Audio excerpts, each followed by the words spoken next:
your super apple. It's so tasty.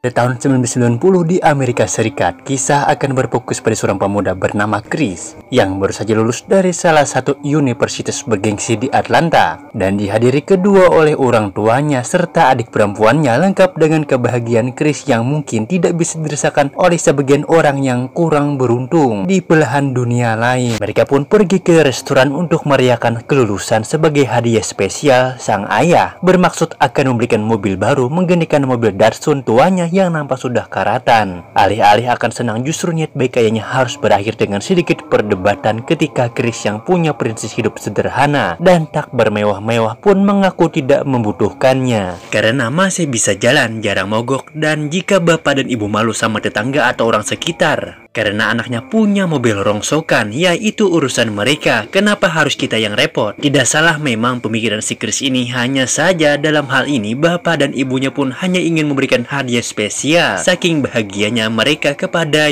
yang menjadi anak sendiri sudah berhasil lulus dengan nilai yang sangat bagus. Namun ternyata Chris sudah salah paham menanggapi niat baik tersebut, dan ya, Anda yang menonton bisa menilai sendiri bahwa ada perbedaan besar antara hidup sederhana dan bersyukur.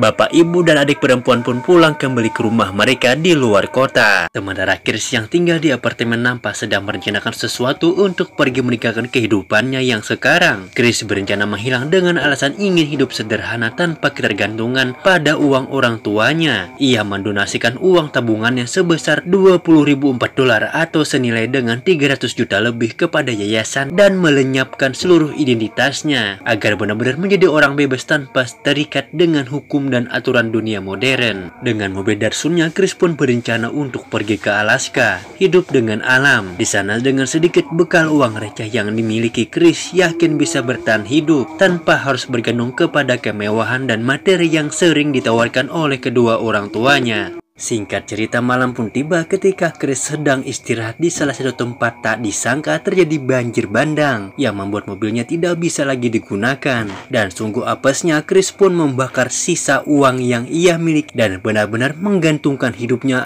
pada apapun yang ditemuinya di perjalanan. 2 bulan berlalu, Chris akhirnya tiba di Arizona dengan berjalan kaki. Ia pun memutuskan untuk mengganti namanya dengan Alexander Super TR, yang artinya Alexander Sang Petualang, dengan maksud agar tidak ada satupun orang yang mengenalinya ataupun melacak keberadaannya. Bersamaan kedua orang tuanya pun mulai gusar dengan Chris yang tak kunjung memberi kabar, sehingga mereka langsung pergi ke apartemennya yang di situ tidak ada satupun petunjuk yang bisa ditemukan. Bahkan sang adik sendiri pun tak habis pikir dengan apa yang sebenarnya terjadi pada kakaknya itu. Kembali kepada Chris yang tak sengaja bertemu dengan om dan tante yang merupakan pasangan petualangan, di mana Chris diberikan tumpangan, bahkan diberikan makanan, diajak tinggal bersama dengan mereka berdua. Yang di situ Chris saling tukar pikiran, tukar pengalaman dengan si om dan tante. Alih-alih akan berpetualangan bersama, Chris nampaknya ingin mencari jati dirinya sendiri dengan caranya sendiri. Hal itulah yang membuat Chris sadar untuk pergi tanpa pamit, yang membuat si om dan tante cukup keheranan.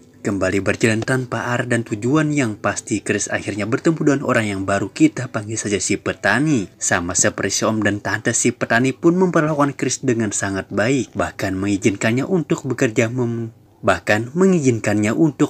membantunya saat panen. Dan ya, si petani pun ternyata adalah seorang buronan yang sudah lama dicari polisi, sehingga Chris harus kembali melanjutkan perjalanannya dengan tetap fokus pada tujuan awalnya, yaitu pergi ke Alaska.